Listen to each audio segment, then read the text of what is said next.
因為做啦好開心好興奮。但係另外一種咧係屬於邊啲咧？就係嗰啲比較平靜啲，有帶少少焦慮啊、謹慎啊嗰啲朋友嚟㗎。即係你講完咩，佢都係諗一諗啊，睇下點先啊，係咪？嗰啲反應慢兩拍㗎喎。但係其實佢唔係，佢係反應慢兩拍啫喎。但係佢內心世界咧，其實就好追到拍子嘅。不過咧，佢哋係個結構唔同嘅。咁所以咧，今日我就講下呢樣嘢啦。嗱，咁啊，其實琴晚有大家有聽阿健偉嘅訓練啦，都好精彩係咪？咁啊，其中佢有一樣嘢講咗咧，即係其實都幾得意，我都聽落去嚇。其實你究竟個人咧，知唔知自己個腦咧，成日會幫你咧，自己修補咗啲嘢嘅？自己睇你個人嘅性格，睇你個人嗰啲生活經歷咧，佢會幫你修補咗啲嘢嘅。你聽咗一樣嘢之後咧，其實佢自己幫你扭轉到佢啱你自己嘅頻道，啱你自己嗰個哲學啊或者信念思想嘅。呢樣嘢大家有冇留意？其實所以一個大會聽完之後咧，咪大家會聽到各自己聽到嘅嘢咯，係嘛？因為大家點我聽唔到佢啲嘢嘅，係啊。因為點解佢講嗰啲嘢我都好似冇咁，我唔通喺現場。有時我哋都發現，咦？點解啲新人聽咗嗰啲嘢，我哋完全聽唔到嘅，係嘛？其實有時可能諗下，可能真係人哋唔係咁講嘅，不過佢演繹出嚟嘅時候就變咗咁樣咯，係嘛？所以都好得意喎，每個人都有佢自己嗰個邏輯思維嘅，所以佢有自己套哲學嘅。好啦，咁我今日想傾下一樣嘢咧，就係咩咧？嗱，其實咧，我啱啱最近咧睇一個古仔，咁啊都幾得意啊，所以我就諗下用下呢個古仔講起先。咁佢就講咩咧？佢話咧有個新嘅時鐘啱啱做喺廠度出嚟啦，咁佢自己咧就要知道咧，原來佢每日咧都要報時嘅，即係每秒鐘都喺度報嘅。咁佢諗下，哇！咁我咪一日要報即係24小時，咪有6個鐘，每個鐘頭有60分鐘，咁啊60秒。一日咧佢係要滴答一下，滴一下1秒嘛嚇，就要報呢個86400下喎。哇！佢諗下一日都要做8萬幾下，跟住再諗下咩咧？哇！一年咪要315360下咯，即係每一秒響一下，得咁啊嘛！哇！佢聽到之後飆晒冷汗，點搞啊？30幾萬，哇！點算啊？咁啊呢個時候咧騰晒雞，咁啊隔離一個年紀大嘅鐘啦，都佢隻鐘咧做咗20幾30年嘅，就同佢講：小朋友唔使咁緊張啊！你要猛諗住要做幾多下，不如你淨係諗下，我專心做好1秒就得㗎啦。你每次留心你嗰1秒就得㗎啦。咁個小朋友呢個細嘅鐘仔就聽咗之後就咁啊，淨係掛住自己嗰1秒得。咁咧唔覺有一日佢突然間望下，咦？我已經敲咗1年啦，就完成咗個315000幾下啦。原來咧就係呢個古仔想講俾我哋聽咩咧？嗱，有2類型嘅人咧，佢嘅人生方向咧定得出嚟咧係唔同嘅。嗱，你通常我哋大家都知道啦，譬如而家講呢啲定大目標啊，或者有個遠景啊，大家咪你諗住個遠景，你好開心好興奮係嘛？哇！你一定會完成到啊！大家每日都充滿動力啊，充滿能量係嘛？完成咗之後就好正啦。咁係嘅，對某啲即係好容易興奮嘅人咧，呢樣嘢係啱佢喎。但係其實對焦慮型嘅朋友咧，可能你身邊有啲拍檔係屬於呢啲，或者你睇到有啲自己可能都係呢啲啊。其實你同佢講完之後咧，佢第一件事係諗咩？就係諗好大件事。係嘛？所以我哋有時翻到嚟咧，有啲朋友問：點解翻到嚟有啲拍檔聽完都唔興奮嘅？佢唔興奮，因為佢睇到呢件係一件好大嘅事，就好似正話嗰個新嘅時鐘啦。唔係嘛？45日，哇！連續45日都要出 post 咁咪有310幾個咯。我1年都出唔到3個，而家突然間話要喺45日出300幾個，嗰種焦慮啊緊張就出現咗啦。咁於是乎咧，呢件事對佢嚟講咧就即係好似係困難，好似個正話新時鐘咁樣，即係嚇到傻咗30幾萬啊要考係嘛？咁點做啊？1年時間係嘛？咁咧原來我哋有2類型嘅人噶嘛。第一類咧，佢為興奮咧，為睇到啲遠景咧，就去努力去目標嘅。但係其實另外一類人係咩咧？佢哋為咗逃避痛苦啦，減低嗰個麻煩啦，總之嗰啲咩即係令到啲事情平穩咧，佢哋去努力㗎。兩種人都會成功嘅喎，係啊。不過佢哋成功嘅方程式有啲唔同嘅，係啊。如果你係屬於第2種嘅朋友咧，你就通常喺團隊裏邊咧就比較受壓嘅，因為通常啲人咧通常嘅你唔好咁諗嘢，唔好諗嘢。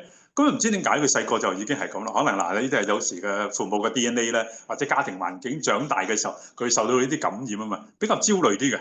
咁佢咧做嘢唔可以先好似你咁興奮咧，就跟住哇好開心去成功啦，就好似仲有個鐘仔，哇我1年敲31萬下，哇好開心好興奮啊！但係嗰個鐘就敲到唔係嘛，我31萬下，我驚有2秒咧我自己敲錯咗，跟住又一路騰雞一路緊張係咪？所以咧呢類型嘅朋友咧，原來你設定目標嘅時候咧，佢哋通常用另外一種方法就比較容易啲啦。係咩咧？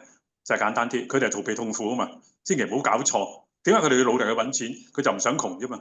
佢哋唔係因為哇揾到錢發達啦，可以做好多財務自由人生啲嘢。佢諗到佢，如果我發得達就好啦。點解咧？我唔使再擔心咧，今日交帳單啊成，係咪？佢個成功嘅方程式咧係就係要逃避痛苦。咁係真係有啲朋友係咁噶嘛。係啦，即係我都有呢啲多少嘅傾向嘅，係我哋要減低自己嘅損失啊，減低自己嘅痛苦啊，嗰類型嘅人嚟嘅。所以咧，你同佢講好興奮去揾到住咗間大屋咧，佢第一件事諗咩啦？哇！咁啲電費咪好貴咯，即係嗰種人嚟㗎嘛。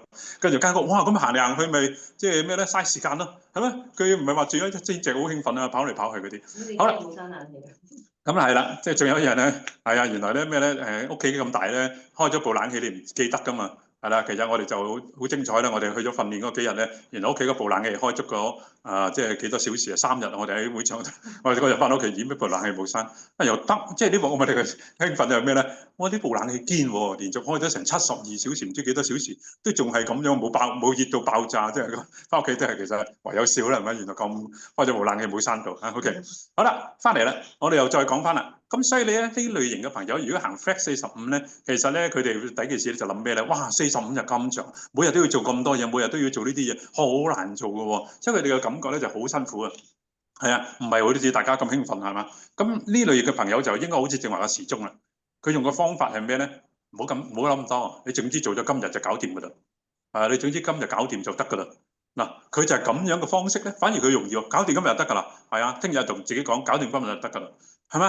呢個方式咧，其實係好得意嘅，對有啲朋友嚟講係 work 㗎，幾好㗎喎。嗱，喺佢個度咪都係，哇！即係正話好日都唔出 post，突然間出300幾個，你最今日做咗咪得咯？今日搞掂佢啊，聽日先算啦。嗱，其實你好多人唔係你留意啊，有啲人過人生咪覺得人生好痛苦。不過你諗下，佢其實你而家幾多歲啊？我都40、50歲啦。哦，咁你咪搞掂咗40、50年咯。咁你都係咁樣過咗啫嘛，即係唔覺唔覺過咗啦，係咪？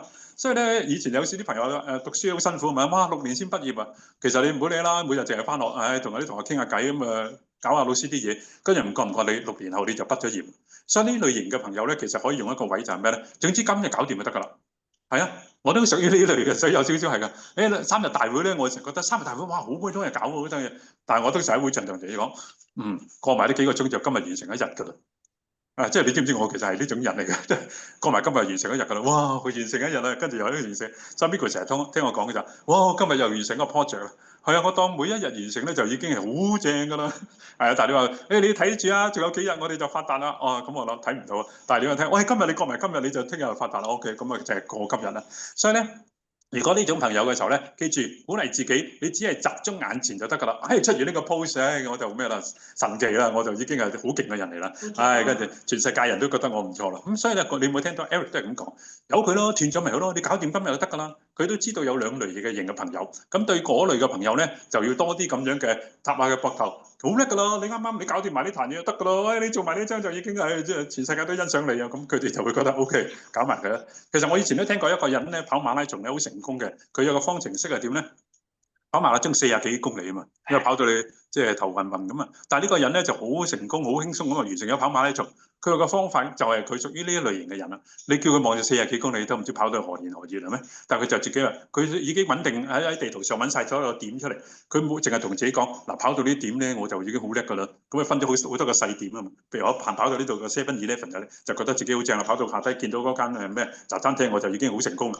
咁佢每一次將自己嘅大目標咧斬到只係得一啲好細嘅眼前嘅一啲目標仔啫，跟住佢淨係做嗰個嘢，跟住佢就覺得 OK，咁去完嗰度佢就唔緊要啦，就去當下咯。咁所以咧呢種方式咧對有啲朋友嚟講咧係一個成功反而容易嘅竅門。咁啊，琴日阿建偉就講咗呢樣嘢，每個人個腦都會自己修補嘅，咁睇下你屬於邊一類型嘅人咯。如果我哋成日都用興奮嘅咧，其實有時真係好難改到佢嘅。即係咯，我見到 Miko 坐喺度，每朝都咁興奮。但係你問我，其實我坐喺隔離嘅，你大家都唔知啦，係咪？但係我就呆咗喺度嘅，我係嗰種人嚟嘅。咁咧就點啊？搭兩句興奮得唔得？唔得喎，好似轉唔到個頻道，係咪？咁你夾硬去逼自己去跟人哋嘅大隊咧，你就痛苦啦。但係正話講啊嘛，其實邊種型嘅人都會成功嘅。即係我哋今日睇大會嘅時候，咪見到啊，阿 Stephen 咪講咗句話，佢就我好興奮㗎啦。我人係相當之興奮，我而家極度興奮。佢同我 Leon Masper 一樣，兩個講完話，我好興奮㗎咯喎。但係你諗下喺其他人嘅眼裏邊，呢啲話呢啲邊算興奮啊？咁啊，但係其實喺裏邊咧，兩個都好成功，係咪？一個第二、第三名啊咁樣。咁咧咪喺度一啲咁表面上唔興奮嘅人，佢一樣可以成功㗎嘛。但係我哋以前就可能會忽略咗佢哋啦，就係成日同我哋跟翻我哋一樣啦。咁原來好似即係我哋教小朋友，有啲係聽覺型，有啲視覺型，係咪？原來要幫助另外一類朋友咧，你可以問定佢先，喂，你屬於邊種型嘅咧？你好興奮啊，衝去嗰啲咧，咁你就教佢哋，哇諗啊45日後，跟住你哇發達啊，你而家成功係咪？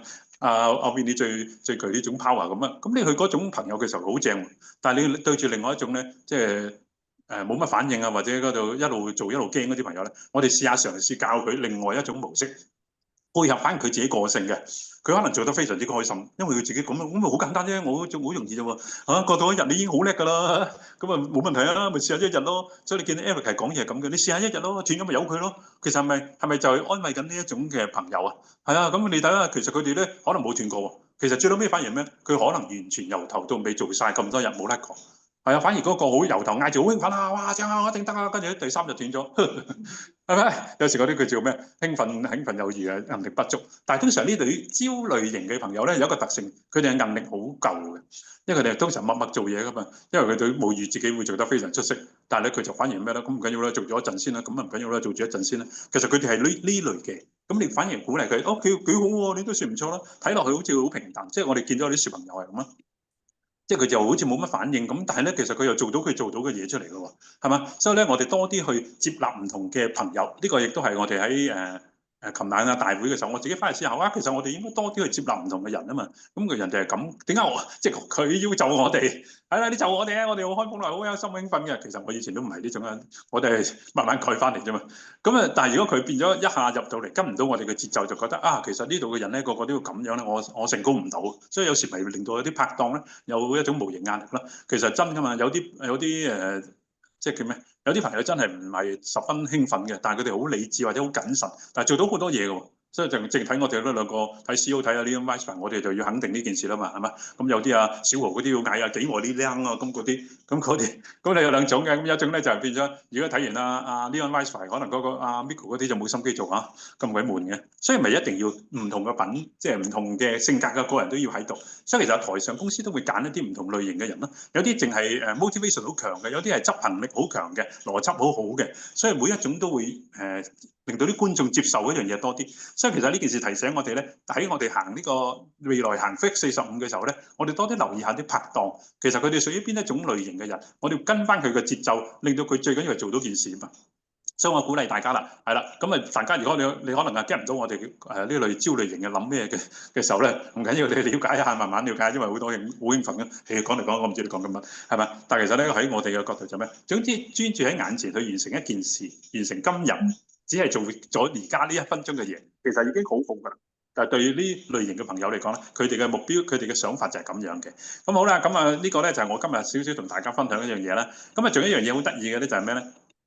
其實咧，我哋有時咧去遺忘咗我哋做嗰樣嘢嗰個目標啊，係啊，咁我哋就好似係勤力去做嘢，勤力去做嘢，做一啲嘢。所以咧，其實希望大家咧，我哋喺行 Fix 45嘅時候咧，亦都要為自己做一啲目標俾自己先，即係好似係啦。最撚尾我得到啲咩咧？咁啊，如果對嗰啲叫唔失敗嘅人，即係好似話比較憂慮啲、平靜啲嘅人咧，佢最要咩啫？最緊要最撚尾我唔係包尾嗰個咯。佢自己就好開心㗎喎。嗱，總之我唔係最包尾啦，又唔係最差嗰個啦，又唔使最突出嗰個。咁其實佢咪一樣可以堅持完成啊？係咪？總之佢就記住一樣嘢，我唔係最包尾啦。咁另外啲咩咧？我要贏啊！到時我要咩嘉許啊，被咩欣賞啊？嗱，咁嗰啲人嘅方向就咁啊嘛。所以其實佢哋嘅定位都唔同嘅。除咗叫做咩咧？教佢每日去完成一樣嘢嘅時候，其實佢最撚尾就話俾佢聽咯。其實你喺康博萊裏邊最緊要咩啦？最緊要係其中成功嘅一份子咯。總之唔係失敗嗰個咪得咯，係咪？咁佢未必最突出嗰個，但係佢就開心，係咪？咁你叫佢次次都要 number one，咁佢就真係好怕呢啲壓力噶嘛。但係最終唔包尾，嗱佢又逃避痛苦啊嘛。總之唔好包尾嗰個，唔好俾人見到你係失敗嗰個，咁就得㗎啦。咁佢哋就覺得 OK， 即係啱啱夠就得㗎啦，考50分係咪？51都 OK 啦，係嘛？咁但係其實喺康博萊裏面佢都係好成功嘅喎，因為咁樣長遠落去做咗10幾20年，佢真係揾到一個唔錯收入或者一個唔錯嘅人生。所以我哋開始去接受多啲唔同嘅人，因為我哋喺康博萊裏邊咧，我哋就需要包容啦、體諒啦嘛。好啦，咁啊最後啦，咁我今日咧就都有一樣好重要嘅事咧，就係只要完成今日係啦。對有啲朋友嚟講咧，你只要完成今日嗱，有啲朋友可能15、16，我都唔知去唔去呢個今日嘅會議。只要完成埋今日，咁啊成個風雲盛會嘅嘢你係搞掂晒㗎啦，完成埋今日。係啊，今日咩9點鐘就搞掂啦，去埋完成今日埋搞掂就得咯，係你去到係啦，咁啊最好咩咧就係帶得多咗個朋友去，咁你今日好圓滿㗎啦，即係對呢啲朋友嚟講。咁另外一種朋友嘅就嗱，咁啱啱講完嗰啲係即係平靜啊、憂慮嗰啲朋友就會咁搞掂就得㗎啦。另外一種朋友咩啦？哇，犀利啊！今日嗱你見啊，你今日咧帶多啲人去，最後呢分鐘仲有時間㗎。只要你帶咗個朋友去之後咧，哇！你今年咧一定係大爆發啊，能量爆滿啊！你將會成為香港最 top 嘅一個10大你裏邊嘅重要人物嚟㗎啦。嗱，記住啦喎，分別俾心機啲啊！所以我哋一時出嘅 promotion 咧要包含兩種人，係啦。咁啊，如果你係屬於焦慮嘅朋友，唔緊要。今日你能夠去到呢個大會，其實你已經係人生嘅創舉，你已經好正㗎啦，係啊，去啦，好快脆啫嘛，坐得坐咁啊。如果你覺得唔舒服嘅，你咪坐完咪起身咯，走咯。都成日坐咗就唔想走㗎啦嘛。即係我哋有時都叫㗎，係啊，你去到門口跟住就入去坐5分鐘，你自己出翻嚟咯。咁啊結果係咩？好多嗰啲朋友就係咩咧？一坐咪坐一日咯。但係你叫佢，你今日坐成日聽啦。哎呀，我唔知聽唔聽到咧，我耐性又冇咁好。我唔緊要，你聽5分鐘咯，10分鐘你走咯，跟住你對得住自己㗎啦，你都係盡咗力啊。去到山長水遠去到坐5分鐘咩係咪？休息多18分鐘啦，起碼人哋入咗個會場，啲冷氣都未完係咪？所以呢類嘅朋友咧，其實佢哋係咁樣去令到自己一路邁向前嘅。咁所以兩種嘅唔同嘅朋友都會喺事業上邊可以成功嘅。所以我哋唔使太過緊張。即係我哋覺得有啲小朋友咧，嗱佢讀書唔叻，佢係咪將來一定冇機會啊？唔係啊。有啲讀書好叻嘅，將來係咪一定好有機會？又唔係啊嘛。所以我哋開始咧，康普萊去訓練我哋咧，就希望我哋學識咧去包容，睇多啲唔同嘅人，亦都係成長嘅一種嚟嘅，係咪？我哋最後最緊要係咩咧？呢個人已經做到佢個人能力上邊最出色嘅一個環節咧就好㗎啦。咁啊最撚尾佢去到咩成績咧？有時係你估唔到嘅。係啊，調翻轉可能嗰個好平靜嘅朋友咧，原來佢真係嗰種韌力咧，係去到最撚尾嘅時候咧，哇！佢贏得最好。所以咧，我哋記住生命裏邊咧，我哋可以多啲唔同嘅色彩嘅，我哋團隊裏邊都可以多啲唔同嘅人嘅。咁所以咧，亦都將自己嘅生活圈子擴大啲，咁嘅人生係更加開心啦、快樂，好嘛？今日我同大家分享到呢度啦。咁啊，最多謝晒大家。咁啊，大家跟住努力㗎啦。無論你邊種朋友都好，今日喺大會裏邊咧，見到大家嚇，咁今日咧，大家記住帶多個朋友去，我哋就會做得更好㗎啦。OK，好多謝大家。哇，好多謝晒 Melvin，非常精彩，多謝晒，好掂啊！